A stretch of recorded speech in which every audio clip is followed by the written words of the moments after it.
পুরোদমে ইসরায়েল, ফিলিস্তিন, Iran, Hezbollah যুদ্ধ চলছে। জানিয়ে দিব আমাদের হাতে থাকা সর্বশেষ গুরুত্বপূর্ণ আপডেট আন্তর্জাতিক সংবাদ। ইসরায়েলের বিরুদ্ধে মুসলিম উম্মাহকে ঐক্যবদ্ধ হওয়ার আহ্বান খামেনির। জানিয়ে দিব গাজা দখলের হুমকি ইসরায়েলি প্রতিরক্ষা মন্ত্রীর। আরো জানিয়ে দিব ফিলিস্তিনিদের উপরে ফেলা যাবে না, কোনো শক্তি তাদের আলাদা করতে পারবে না। এবং আরো জানিয়ে দিব যুক্তরাষ্ট্রের মদতে গাজা গণহত্যা চালাচ্ছে, বিশ্ববাসী হস্তক্ষেপের দাবি। সর্বশেষ জানিয়ে দিব ইরানের সোনার রিজার্ভ উল্লেখযোগ্য বৃদ্ধি, ইসরায়েলের বিরুদ্ধে যুদ্ধের সম্মুখ সারিতে ইয়েমেন। শুনছিলেন সংবাদ শিরোনাম, এরপর বিস্তারিত। তার আগে অনুরোধ থাকবে, ভিডিওটি যদি ভালো লেগে থাকে ভিডিওটিতে একটি লাইক এবং কমেন্ট করে জানিয়ে দিন ভিডিও সম্পর্কে আপনার মূল্যবান মতামত, এবং আরো কমেন্ট করে জানিয়ে দিন ভিডিওটি আপনি কোথা থেকে দেখছেন এবং শুনছেন। ইসরায়েলের বিরুদ্ধে মুসলিম উম্মাহকে ঐক্যবদ্ধ হওয়ার আহ্বান খামেনির। গাজায় ইহুদিবাদী ইসরায়েলি আগ্রাসন পুনরায় শুরু হওয়ার তীব্র নিন্দা জানিয়েছে ইরানের সর্বোচ্চ নেতা আয়াতুল্লাহ আলী খামেনি। তিনি বলেন, এই আগ্রাসন অত্যন্ত বড় ধরনের অপরাধ ও বিপর্যয়কর। মুসলিম উম্মাহকে সব ভেদাভেদ ভুলে এই অপরাধের বিরুদ্ধে ঐক্যবদ্ধভাবে রুখে দাঁড়ানোর আহ্বান জানান তিনি। ইরানের বার্তা সংস্থার ইন্নার উদ্ধৃতি দিয়ে তেহরান থেকে এএফপি শুক্রবার এক খবর জানায়। আয়াতুল্লাহ আলী খামেনি বলছে, এটি পুরো মুসলিম উম্মাহর সম্পর্কিত বিষয়। ইরানের ও ইউরোপ ও আমেরিকা সহ বিশ্বের সব অঞ্চলের মুক্তিকামী মানুষকে বিশ্বাসঘাতকতামূলক বিপর্যয়কর পদক্ষেপ মোকাবেলা করতে হবে, যাতে আবারও শিশু হত্যা, ঘরবাড়ি ধ্বংস ও ফিলিস্তিনি জনগণকে শরণার্থী হতে না হয়। তিনি বলেন, মার্কিন সরকার এ বিপর্যয় দায়িত্ব শরিক। রাজনৈতিক বিশ্লেষকদের বিশ্লেষণ অনুযায়ী মার্কিন সরকারের ইশারায় অথবা তাদের সম্মতিতে এ অপরাধযোগ্য চালিয়ে যেতে চাইছে ইসরায়েল। তিনি বলে, ইয়েমেনের উপর ও দেশটির বেসামরিক জনগণের উপর হামলা আরো এক অপরাধযোগ্য, যা অবশ্যই ঠেকাতে হবে।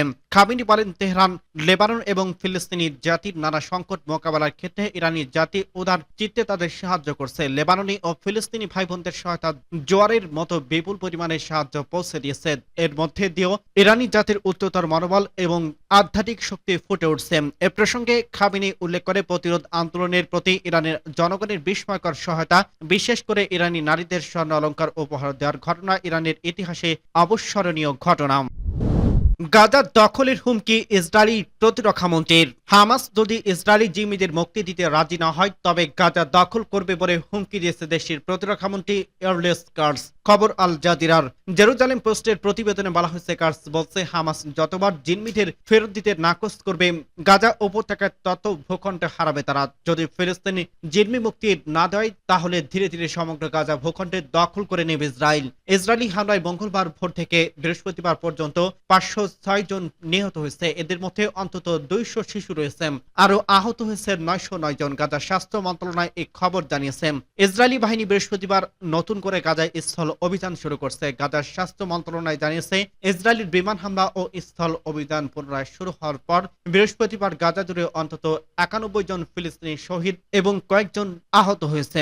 এদিকে যুদ্ধবিরতি ভেস্তে যাওয়ায় গাজায় অনেক বাসিন্দা আবারও প্রাণ বাঁচাতে ঘরবাড়ি ছাড়ছে, কারণ ইসরায়েলি নতুন করে ব্যাপক বিমান হামলা ও স্থল অভিযান শুরু করছে। ইসরায়েলি বিমান হামলায় থেকে আবাসিক এলাকাগুলোতে লিফলেট ফেলা হয়েছে, যাতে উত্তরের বেইত লাহি ও বেইত হানুন শহর, গাজা সিটির সিজাইয়া জেলা এবং দক্ষিণ খান ইউনুসের পূর্ব প্রান্তের শহরগুলোর বাসিন্দাদের সেখান থেকে সরে যাওয়ার নির্দেশ দেওয়া হয়েছে। গাজার মধ্যাঞ্চলে ট্যাঙ্ক পাঠানো একদিন পর ইসরায়েলি সেনাবাহিনী জানিয়েছে, তারা উত্তরের উপকূলের রুট বেইত লাহিয়াতে স্থল অভিযান শুরু করছে। ফিলিস্তিনি মেডিকেল কর্মীরা বলছে, ইসরায়েলি গাজা উপত্যকায় উত্তর ও দক্ষিণাঞ্চলে বেশ কয়েকটি বাড়ির লক্ষ্যবস্তু করা হয়েছে।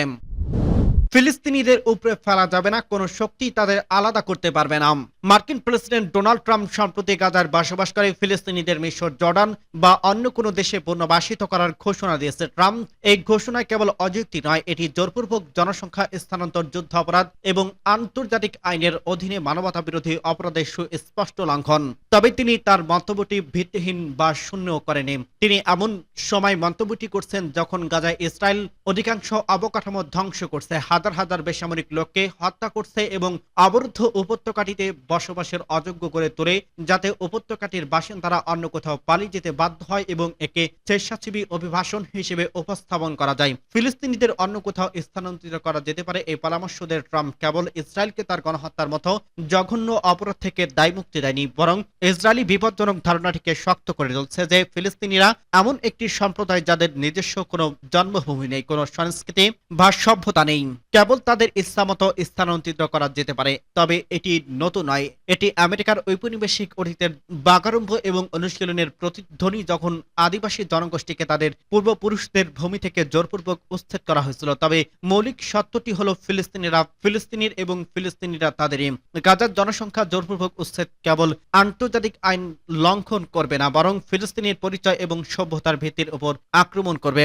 ফিলিস্তিনিদের গণ স্থানান্তরিত কেবল একটি কাল্পনিক নীতি আলোচনা নয়, এটি আন্তর্জাতিক আইনের গুরুতর লঙ্ঘন। 1949 সালে চতুর্থ জেনেভা কনভেনশন দখলদারহীন জনগোষ্ঠীর জোরপূর্বক স্থানান্তরকে স্পষ্টভাবে নিষিদ্ধ করে এটিকে যুদ্ধ অপরাধ বলে চিহ্নিত করা হয়। আন্তর্জাতিক অপরাধ আদালত রোম সংবিধির নির্বাসন বা জনসংখ্যা স্থানান্তরকে মানবতার বিরুদ্ধে অপরাধ হিসেবে সংজ্ঞায়িত করে। এছাড়া 1948 সালে গণহত্যা কনভেনশনের অধীনে জনগণ জীবনদাতার ইচ্ছাকৃত ধ্বংস, জোরপূর্বক অপসারণ সহ গণহত্যা হিসেবে বিবেচিত হতে পারে যদি এটি কোনো জাতিগত, বর্ণগত বা ধর্মীয় জনগোষ্ঠীকে মুছে ফেলার উদ্দেশ্য করা হয়। মার্কিন প্রেসিডেন্ট ডোনাল্ড ট্রাম্প ও অন্যরা যা বুঝতে ব্যর্থ হন তা হল ফিলিস্তিনি কেবল তার জনগণের জন্য একটি ভৌগোলিক অবস্থান নয়, এটি একটি প্রাচীন ভূমি যেখানে হাজার হাজার বছর ধরে একটি অবিচ্ছেদ্য শত্রুতা রয়েছে। ফিলিস্তিনিরা কেবল একটি ভূখণ্ডের বাসিন্দা নয়, তারা সেই প্রজন্মের বংশধর যারা এই জমি চাষ করছে, এই শহর তৈরি করছে, সংস্কৃতি গঠন করছে এবং এর সঙ্গে একটি অটুট বন্ধন তৈরি করছে। যুক্তরাষ্ট্রের মদদে গাজায় গণহত্যা চালাচ্ছে ইসরায়েল, বিশ্ববাসীর হস্তক্ষেপের দাবি। মার্কিন যুক্তরাষ্ট্রের মদদে ফিলিস্তিনের গাজা উপত্যকা দখল করতে সেটার যুদ্ধবিরতি লঙ্ঘন করে দখলদার ইসরায়েলি সেনারা গণহত্যা চালাচ্ছে বলে অভিযোগ করছে জাতীয় বিপ্লবী পরিষদ। এই গণহত্যা থেকে ফিলিস্তিনিদের রক্ষা, গাজায় বিশ্ববাসীকে সব ধরনের হস্তক্ষেপ করতে আহ্বান জানিয়েছে দলটি। শুক্রবার বাদ জুমা জাতীয় মসজিদ বাইতুল মোকাররমে উত্তর গেটে আয়োজিত এক সংবাদ সম্মেলনে ও সমাবেশে দলের নেতারা এসব কথা বলেন। জাতীয় বিপ্লব পরিষদের জ্যেষ্ঠ যুগ্ম আহ্বায়ক মোহাম্মদ শামসুদ্দিনের সভাপতিত্বে সমাবেশে বক্তব্য করেন রাজনৈতিক দলের প্রধান মোহাম্মদ আনিসুর রহমান, সাংগঠনিক প্রধান মোহাম্মদ শফিউর রহমান, যুগ্ম আহ্বায়ক সাইদ কুতুব ও সহকারী সদস্য সচিব গালিব এহসান, বিপ্লবী ছাত্র পরিষদের আহ্বায়ক আব্দুল ওয়াহিদ, ঢাকা বিশ্ববিদ্যালয় শাখার যুগ্ম আহ্বায়ক গোলাপ নূর সাফায়েতুল্লাহ, বাংলাদেশ ইসলামী বিশ্ববিদ্যালয় শাখার আহ্বায়ক আরিফুল ইসলাম প্রমুখ। মোহাম্মদ শামসুদ্দিন বলেন, দখলদার ইসরায়েল যুদ্ধবিরতি লঙ্ঘন করে গাজাবাসীর উপর হামলা চালাচ্ছে। এই হামলা বন্ধে জাতিসংঘকে পদক্ষেপ নিতে হবে। ফিলিস্তিনিদের নিজ ভূমি থেকে অন্য দেশে সরানোর চক্রান্ত রুখে দিতে হবে বিশ্ববাসীকে। আনিসুর রহমান বাংলাদেশ সরকারের ফিলিস্তিনিদের জন্য জাতিসংঘের হত্যা বন্ধে বিল উপস্থাপনের জন্য প্রধান উপদেষ্টা ডক্টর মোহাম্মদ ইউনূসের প্রতি আহ্বান জানিয়েছেন। শফিউর রহমান বলে, ফিলিস্তিনির যে বর্বরতা হচ্ছে তা ব্যাখ্যা করার কোনো ভাষা নেই। আমরা বিশ্ববাসীকে ফিলিস্তিনির পাশে দাঁড়ানোর আহ্বান জানাই। তিনি আরো বলেন, প্রতি শুক্রবার জাতীয় বিপ্লবী পরিষদের উদ্যোগে বাইতুল মোকাররমে ফিলিস্তিনিদের জন্য সমাবেশ ও বিক্ষোভ অনুষ্ঠিত হয়। আমরা এই কর্মসূচি দেশবাসীকে শামিল হওয়ার আহ্বান জানাই। ইরানের সেনারা রিজার্ভ উল্লেখযোগ্য বৃদ্ধি, ইসরায়েলের বিরুদ্ধে যুদ্ধে সম্মুখ সারিতে ইয়েমেন। কাইহান পত্রিকা 1403 সালে ইয়েমেনের সেনাবাহিনীর 18টি ক্ষেপণাস্ত্র এবং ড্রোন দিয়ে মার্কিন বিমানবাহী রণতরী ধ্বংস করছে শিরোনামে তাদের একটি শেষ প্রবন্ধটি শেষ করছিলেন। কায়ান লিখেছে, ইয়েমেনের বিভিন্ন প্রদেশের বিরুদ্ধে মার্কিন যুদ্ধ বিমানের আগ্রাসন এবং বিপুল সংখ্যক বেসামরিক নাগরিকের হত্যার জবাবে ইয়েমেনি সশস্ত্র বাহিনী 18টি ক্ষেপণাস্ত্র এবং ড্রোন নিক্ষেপ করে ইউএস ট্রোম্যান জাহাজকে লক্ষ্য করে হামলা চালিয়েছে। ইরানের সোনার রিজার্ভে উল্লেখযোগ্য বৃদ্ধি। ইরানের মুদ্রা ও স্বর্ণ বিনিময় কেন্দ্রের প্রধান নির্বাহী কর্মকর্তা আলী সাইদ বলেন, নিষেধাজ্ঞার অধীনে সোনার বার আমদানি উল্লেখযোগ্যভাবে বৃদ্ধি পেয়েছে এবং কেন্দ্রীয় ব্যাংকের রিজার্ভ উল্লেখযোগ্যভাবে বৃদ্ধি পেয়েছে। তিনি বলেন, সোনা কেনার ক্ষেত্রে বিশ্বের শীর্ষ 5টি দেশ চীন, ভারত, মার্কিন যুক্তরাষ্ট্র এবং সংযুক্ত আরব আমিরাতের সঙ্গে ইরানের নাম রয়েছে এবং গত 8 বছরে খনিতে 190 টন সোনা আবিষ্কার এই বিষয়ে একটি উল্লেখযোগ্য পরিসংখ্যান।